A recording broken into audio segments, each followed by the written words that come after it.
Hi guys, আজি এটা নতুন ভিডিঅ' লৈ আহিলোঁ। আশা কৰোঁ ভিডিঅ'টো চাই আপোনালোক উপকৃত হ'ব। এয়া হৈছে প্ৰতীক্ষা হস্পিটেলৰ কৰাচ, আৰু মই আজি আহিছোঁ গৌতম খাউণ্ড ছাৰক লগ কৰিবলৈ। ছাৰক মই বহুত দিন ধৰি অনলাইন বুকিং কৰিব চেষ্টা কৰি আছিলোঁ, কিন্তু পোৱা নাছিলোঁ। কিন্তু মোৰ মহাজনৰ বুকিং আছিল, আৰু মহাজনৰ অহাত অসুবিধা হ'ল, সেইবাবে মহাজনৰ নামত মোৰ নামটো এণ্ট্ৰি কৰাই দিলে। কিন্তু নেক্সট ডে আমি এণ্ট্ৰি কৰিলোঁ। নেক্সট ডে আৰু ৰেজিষ্ট্ৰেশ্যন কৰিব লাগে। সেইদিনা ফোনেৰে বুকিং কৰিলে নহয়, আৰু নেক্সট ডে যিসকলে আহে তেওঁলোকে যিসকলে আগতে পে'মেণ্ট কৰে তেওঁলোকক আগতে ডক্টৰে চায়। গতিকে আমি নেক্সট ডে বুকিং কৰিলোঁ, কিন্তু মোৰ অলপ প্ৰব্লেমৰ কাৰণে আহোঁতে দেৰি হ'ল, যাৰ কাৰণে ডক্টৰ 4টা বজাত আহিল আৰু আমাক 6টা বজাত চালে।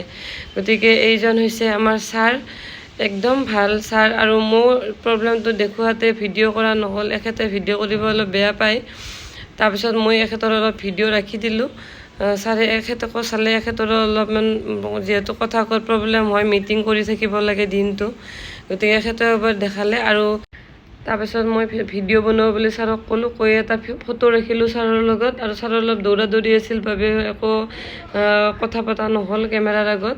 আৰু আমি ছাৰক দেখাই আহি এনেদৰে বহি আছোঁ, আৰু ছাৰক দেখাই মোৰ মনটো বহুত ভাল লাগি গ'ল, কাৰণ ছাৰে মোক একো মেডিচিন দিয়া নাই, আৰু মোৰ একো প্ৰব্লেম নাই বুলিও ক'লে।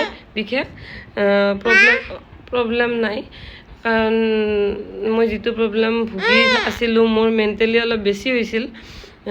কিন্তু ছাৰে কৈছে যে আপোনাৰ একো প্ৰব্লেম নাই, মোক 1 মাহৰ ঘৰুৱা ট্ৰিটমেণ্ট দিছে, কিবা কিবি সেইখিনি কৰিলে মোৰ ঠিক হৈ যাব বুলি কৈছে। আৰু চেকআপো দিয়া নাই আনকি।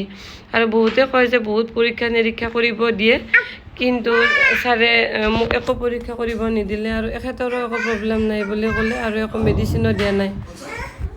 তাৰপিছত ডক্টৰক দেখাই অহাৰ পাছত আমি ইয়াত অলপমান ৰেষ্ট ল'লোঁ। এখেতে চাহ খালে, আৰু পুকুৰো মুকুৰি দৰ্জাখনতে লাগি আছে। পুকুৰ বেছি ইয়াত থিয় হ'লে দৰ্জাখন নিজে নিজে খোল খাই যায়। সেইটো পুকুৰ এটা বহুত ইণ্টাৰেষ্টিং কাহিনী হৈছে।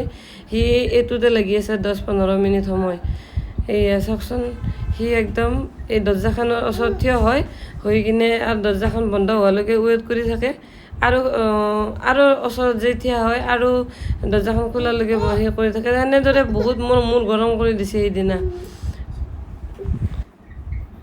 তাৰপিছত এনেদৰে মুকুৰি তাক ৰাখি আছে, আৰু মই ভিডিঅ' কৰিছোঁ এইখিনি সময়।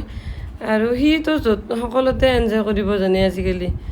গতিকে আপোনালোকে সৰু বাচ্ছা লৈ আহিলে ইয়াত একো প্ৰব্লেম নাই, যিহেতু ভিতৰত AC আছে, আৰু একদম চাফ চিকুণ। মই পুকুক প্ৰায় 4 ঘণ্টা সময় পুকুক ইয়াত ৰাখিছোঁ, একো প্ৰব্লেম নাই। তাৰ খোৱা বস্তু লৈ আহিছোঁ, আৰু এখেতে চাহ খাই আছে, এইখিনি সময় মই তাক ৰাখি আছোঁ এনেদৰে। গতিকে মোৰ অভিজ্ঞতাখিনি আপোনালোকৰ মাজত শ্বেয়াৰ কৰিলোঁ। আশা কৰোঁ আপোনালোকে উপকৃত হ'ব। আৰু এনেদৰে আমি ছাৰক দেখাই কিনে হস্পিটেলৰ পৰা বিদায় ল'লোঁ। আৰু মোৰ যিহেতু একো প্ৰব্লেম নাই, টেনশ্যনো দূৰ হৈ গ'ল। আৰু যদি ভিডিঅ'টো ভাল লাগিল, লাইক কৰিব আৰু কমেণ্ট কৰিব। আৰু মোক যদি পেজৰ পৰা চাই আছে ফ'ল' কৰিব, আৰু যদি মোক ইউটিউবৰ পৰা চাই আছে তেনেহ'লে ছাবস্ক্ৰাইব কৰিব। আৰু আজিলৈ এৰিলোঁ, আৰু নেক্সট ভিডিঅ'ত আপোনালোকক লগ পাম। Bye bye.